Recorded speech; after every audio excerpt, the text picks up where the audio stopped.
Okay, today what we're going to do is we're going to demonstrate the fitting of a JMACX booster into a 79 Series Landcruiser. This car here is a brand new 2018 dual cab with the DPF, so a little bit different on the fitting on the new DPF model. You've actually got to disconnect the brake lines to be able to fit these units, as opposed to the previous model where you could maneuver that brake master cylinder away to fit it. So basically what we have here is straight out of the box, the JMACX brake booster. They're a brand new production unit, so not exchange, anything like that. They're manufactured for a direct bolt-in fitment. They have undergone all the brake testing requirements. With your booster, you'll get a VSB 14 checklist, which is what the engineers require. It'll also have the JMACX approval code, which is the code that is used to with all of the testing data to back it up. So there's no hoops to jump through for engineering. All of that's already done for you. So we'll take this in the workshop and get the boys to rip the old one out and fit this one up to it. On average, we see 30% increase in braking, even on the brand new cruiser. I know this particular truck, Cam that drives it, he says they're not even as good as his old 80 series of brakes, and there's nothing on this truck, no bar work, nothing. So let's get it in the workshop and fit it. Okay, so first step to replacing this booster is to undo your two brake lines from your master cylinder. So we're going to undo these from the master cylinder. We're then going to crack them away from the ABS block, and we're just going to rotate them out of the way so that we can get at the two master cylinder bolts at the rear here, so we can get that master cylinder away. Also there's an electrical cable here which we've already unplugged, and also to our vacuum line, so we'll take those off and we'll get the front of this booster undone, and then we'll have a look at under the firewall, see what's got to be done.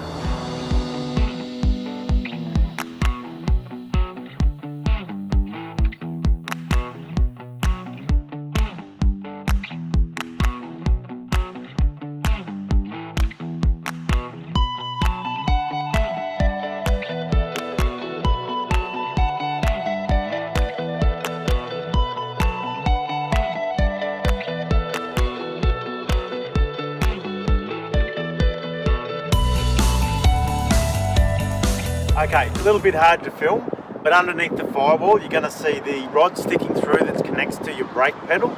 You'll undo, there's a pin in that, so you'll remove that pin, and then the four studs that come through the firewall, you just got to undo those two bolts.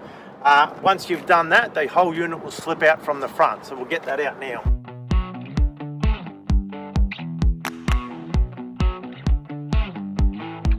Okay, so what we're doing is measuring from the face of the booster, where your master cylinder fits to the tip of the push rod. Now we're using a steel rule.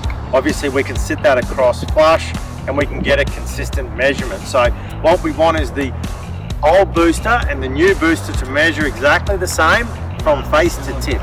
So we'll just do that now, and we'll set those up, and you can just undo it and lock and ensure that you lock off the locking nut once you've adjusted. Right, so on the back of it, we remove the gasket, we remove the block as well from the original booster. The gasket. Remove the nuts off the studs. Remove the plastic protection cover. That might sound silly, but we've had guys try and fit it with the protection cover still on it. Okay, so once they're off, then what we want to do is we want to take the factory one here, and we need to measure from the back of the booster face to the center of the pin that goes on the brake pedal, and then we need to replicate that onto this booster from the back of the face and need to lock it up. It's got a locking nut on it, so we'll just measure that.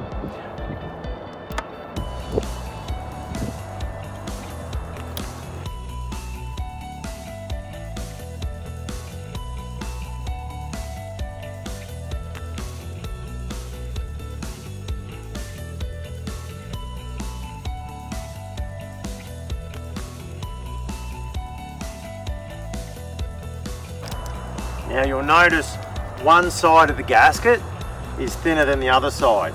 Okay, so you just got to make sure you get that right.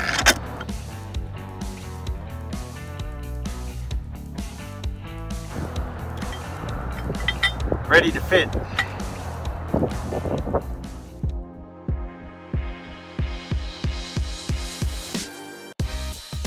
Okay, you might have to check with someone inside that the clevis pin slides over the pedal as you push it into the car. Okay, so we put the master cylinder back into place, and then we just want to tighten our bolts, our studs up on our master cylinder. Just make sure your O-ring's lubed up and not damaged. They're usually got lube on them, but if you try and muck around with them and there's no lube on them, you can actually tear the O-ring. So it's the O-ring seal that guarantees the seal between the master cylinder and the booster. So just unevenly tighten these studs up, just don't over tighten them. Okay, so we've been in under the cab, we've tightened up the bolts, we've done the put the pin through the pedal. Just make sure when you put your pin through your pedal that your pedal is all the way up and home, and that it all lines up so that you don't have any misadjustment there. Obviously we've done up all our brake lines. We'll top the fluid up, we'll bleed the brakes, and then we'll give it a test run, then we'll come back, recheck it, wash it off with water, make sure we've got no residual brake fluid anywhere. You will, by nature, get a soft, spongy pedal that you're not used to, and that's just a characteristic of a double diaphragm booster.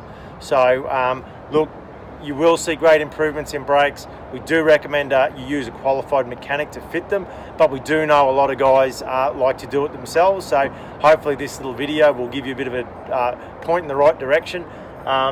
Yeah, simple as that. If you've got any questions, contact us at jmacs.com.au.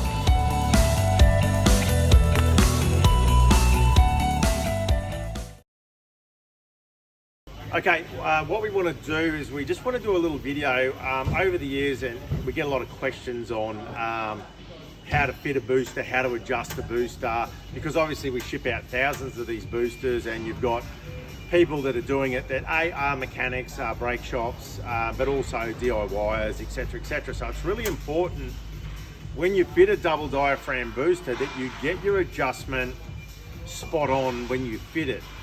If it was a single diaphragm booster like the factory one, it's not so critical because the pedal doesn't have a lot of throw being a single diaphragm, but because it's dual, it has a second diaphragm in it, so it's going to give you a lot more pressure as well, but you're going to have a lot more pedal throw as well. That's just part of having a double diaphragm booster. So when you go to fit it, you've got to, the best way to do it is to remove your master cylinder. That's always the best way to do it. Now inside here, there's a little push rod, and it's got a locking nut. Now, very difficult on an ABS unit because it's inside. When it's on a non-ABS, it's a lot easier to get to, but it is very difficult and it's very finicky to get to. But literally, we use a custom spanner so we can grab hold of it, and then obviously then we can use a ratchet to get at it and crack it. The biggest mistake that I see that's critical is that guys aren't tightening that up properly because A, they probably don't have the right tool to do it. I would recommend that if you're going to do it, put a bit of Loctite on it and lock it up, because it never needs to be adjusted again. So I would recommend Loctite, especially if you don't have the correct tool, because what happens is if you don't tighten it up, as that push rod works, it can come undone, and what it can do is self-adjusting. And we've had the rare occasion where someone goes, hey, my brakes have been grabbing after, you know, a day, 2 days, a week, a month later, and it's because they haven't locked the front push rod up properly. Now, the other big question is how do I get my adjustment to be, you know, really, really good? So once we've cracked it loose, we can adjust it. So what you can do is sit your booster down vertically. Once you've adjusted your, cracked your top nut, we can wind that nut out. Now, you can wind that nut, that push rod out until the point where you can see it's actually holding itself off the booster. The other one to watch is there is a few boosters in the 70 series range that are a little bit longer from the face of the master to here. Now, when you sit it in, so if you back the push rod off, what will happen is you'll sit your master cylinder on it and you'll go, it doesn't sit all the way down. Why is it not sitting all the way down? So what that's why every booster comes with the 3mm spacer for those vehicles that go there, and then this becomes your datum point for your finish. So you don't need that spacer. They're there for the odd occasion. I think it was 2019 we started to see a few single cabs come through with it, but it's not very common. So, but in theory, the master should sit down nice and flush. Remembering also that a ABS has an O-ring. Now, if you pinch that O-ring or damage that O-ring, then you're going to get leaking between the booster and the master. So you need to make sure you lubricate that, make sure it's not damaged. On a non-ABS unit, it has a seal that goes in the back of here. So, and one thing to check, and I've seen the odd booster where they've taken it out of the box, whatever, the seal is either fallen out or in the box and they haven't put it in and had an issue, because a non-ABS needs that seal that goes in the back. The metal side of the seal goes towards the back of the booster as per factory. So that's something to watch out for as well. But basically what we're working on, and you work on quarter turn. So if we wind that up to a point where we've got some interference, and we'll wind it back and we'll go about 1/8 of a turn at a time.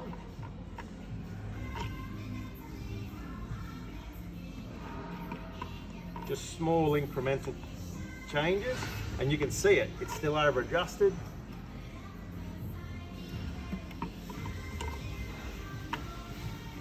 Still.